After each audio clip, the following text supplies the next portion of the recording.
do I love the touch but never love the feeling? Assalamualaikum warahmatullahi wabarakatuh. Perkenalkan, nama saya Muhammad Zaki Ardias Adil Hakim dari kelas 11 IPA 2. Alhamdulillahirabbil alamin. Assalatu wassalamu asrofil anbiya wal mursalin wa ala alihi wa sahbihi ajmain, amma ba'du. Asyhadu an la ilaha illallah wahdahu la syarikalah wa asyhadu anna Muhammadan abduhu wa rasuluh. Pertama-tama, mari kita panjatkan puji syukur kehadirat Allah Subhanahu wa taala yang telah memberikan rahmat, taufik serta hidayahnya kepada kita semua sehingga kita dapat diberikan kesehatan dan kekuatannya. Salawat serta salam kita junjungkan kepada junjungan Nabi besar kita Nabi Muhammad Sallallahu Alaihi Wasallam yang telah menjadi suri tauladan bagi kita semua. Pada kesempatan kali ini, izinkan saya memberikan dakwah yang berjudul Sabar adalah buah yang manis. Beberapa bulan lalu, kita sudah melaksanakan kewajiban yang diberikan oleh Allah Subhanahu wa taala kepada seluruh umat manusia, yakni melaksanakan puasa di bulan suci Ramadan. Selain kita menahan lapar dan haus, apakah ada hal lagi yang ditahan? Tentu saja ada, yakni kita harus menahan amarah, godaan, dan sebagainya. Untuk menahan hal tersebut, kita harus sabar. Memang sabar ini rasanya sangat pahit, namun akan menghasilkan buah yang manis di kemudian harinya. Allah Subhanahu wa taala berfirman dalam surah Al-Baqarah ayat 153 yang artinya, wahai orang-orang yang beriman, mohonlah pertolongan kepada Allah dan bertawakal, salat dan sabar. Sungguh Allah bersama orang-orang yang beriman. Dari ayat tersebut kita mengetahui bahwa Allah akan bersama orang-orang yang sabar. Bisa kita bayangkan betapa Allah sangat menyayangi kita apabila kita sabar, karena Allah terus bersama kita. Dan itu merupakan hal yang sangat indah dan nikmat apabila Allah terus bersama kita, karena kita akan senantiasa mendapatkan perlindungan dari Allah Subhanahu wa taala. Kemudian pada surah Al-Imran ayat 146, Allah juga berfirman, dan Allah mencintai orang-orang yang sabar. Subhanallah. Allah sudah bersama kita, Allah juga mencintai kita. Apakah itu kenikmatan yang sangat besar? Tentu saja itu kenikmatan yang sangat besar, baik di dunia maupun di akhirat nanti. Maka dari itu, sabar memang rasanya berat, namun kita akan mendapatkan hasil yang sangat beruntung, sangat besar, sangat baik bagi kita. Sabar sendiri berasal dari kata rodiyah, tahammalah, ihtamalah. Namun bukan berarti sabar ini kita bisa lalui dengan sangat mudah, tentu tidak. Kita tahu sendiri, sabar adalah kita harus menahan dari godaan hawa nafsu, hal-hal yang menyenangkan, dan lain sebagainya.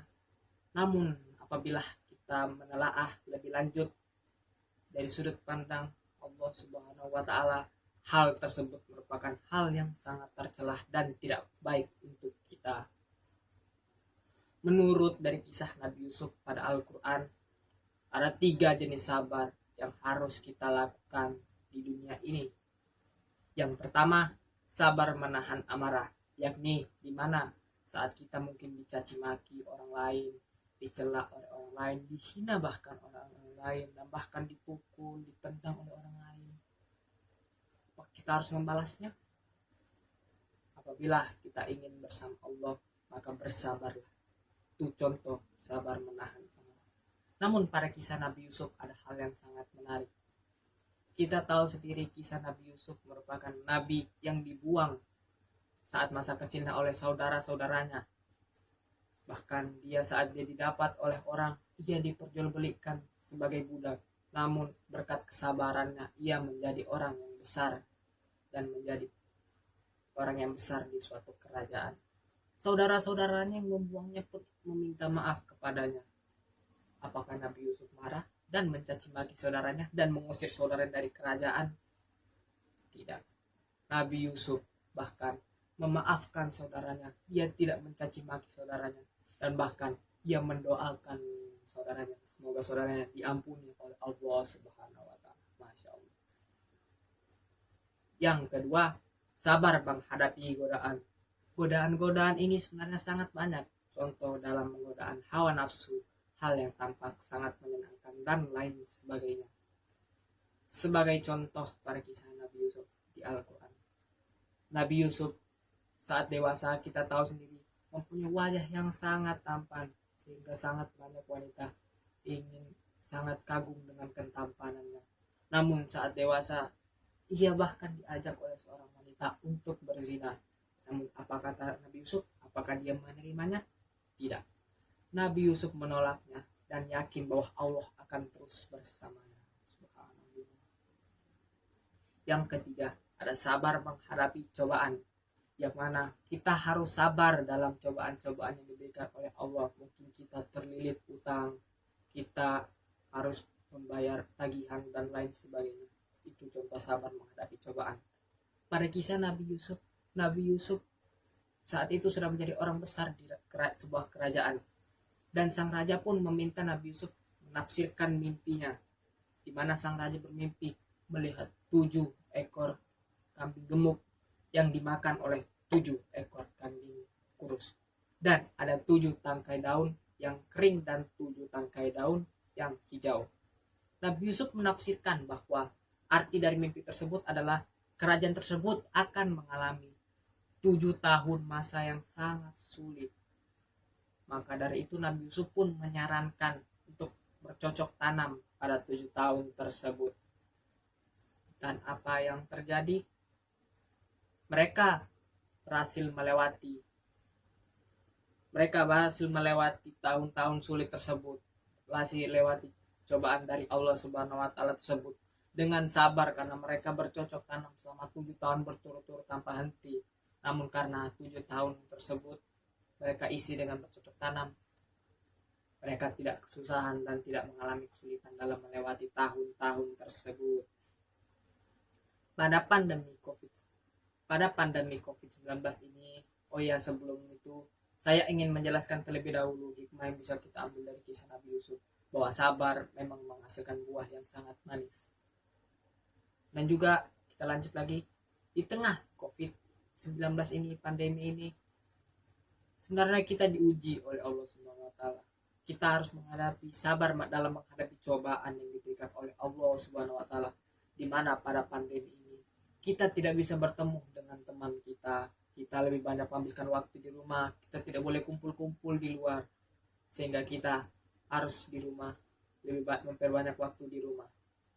Namun dari memperbanyak waktu di rumah ini memang sangat sulit bagi pelajar. Contohnya para pelajar yang sangat kesusahan mungkin dalam hal teknologi, dalam hal biaya dan lain sebagainya.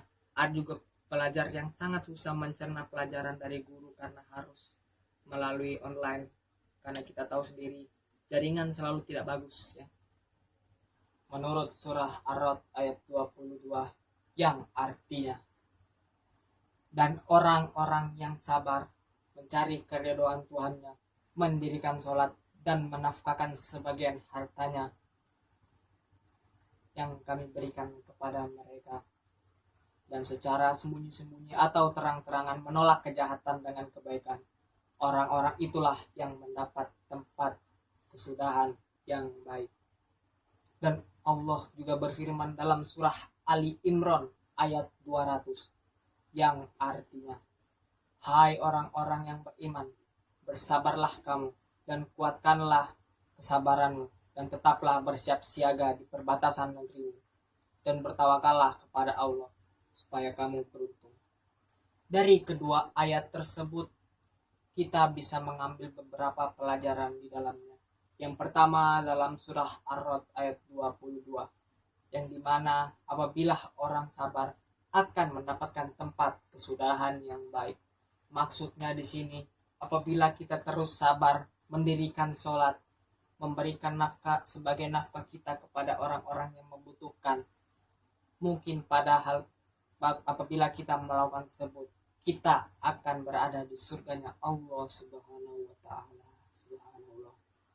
Kemudian dalam surah Ali Imran ayat 200, kita juga dapat mengambil beberapa pelajaran dari sini, yang dimana kita harus terus bersabar dan menguatkan kesabaran kita supaya kita menjadi orang yang beruntung. Selain dua ayat di atas, masih banyak ayat-ayat di Al-Quran yang menjelaskan tentang kesabaran dan keutamaan kesabaran. Selain itu, orang sabar juga akan disukai oleh orang lain dan Allah Subhanahu wa taala. Dan Allah Subhanahu wa taala akan selalu bersama orang-orang yang sabar. Maka dari itu, pada kesempatan kali ini, izinkan saya menyampaikan beberapa hikmah yang bisa kita ambil dari dakwah kali ini.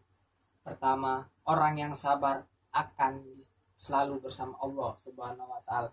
Apabila kita terus bersama Allah Subhanahu wa taala, maka Allah Subhanahu wa taala akan terus melindungi kita dari hal-hal yang sangat buruk untuk kita. Allah Subhanahu wa taala mencintai orang-orang yang sabar. Kita tahu sendiri, apabila Allah mencintai orang yang sabar, maka sudah pasti orang-orang tersebut akan mendapatkan hal-hal yang sangat diinginkannya. Tetapi hanya hal-hal yang baik saja, tidak dengan hal-hal buruk. Kemudian Allah Subhanahu wa taala juga akan memberikan tempat atau kesudahan yang baik. Maksudnya di sini, Allah Subhanahu wa taala akan memberikan kesudahan-kesudahan yang baik kepada kita apabila kita berhasil sabar, dan mungkin kita akan ditempatkan di surganya Allah Subhanahu wa taala bila kita terus sabar, sholat, dan melaksanakan kebaikan-kebaikan lainnya. Dan yang terakhir, Allah Subhanahu wa taala akan memberikan kita keberuntungan apabila kita terus sabar dan tidak banyak marah dan lebih memperbanyak sikap sabar kita. Sekiranya dakwah yang saya sampaikan cukup sekian dulu. Apabila ada kata yang salah, mohon dimaafkan. Sesungguhnya kesempurnaan hanya dimiliki oleh Allah Subhanahu wa taala. Sekian dari saya, kurang lebihnya mohon dimaafkan. Wabillahi taufiq wal hidayah. Wassalamualaikum warahmatullahi wabarakatuh.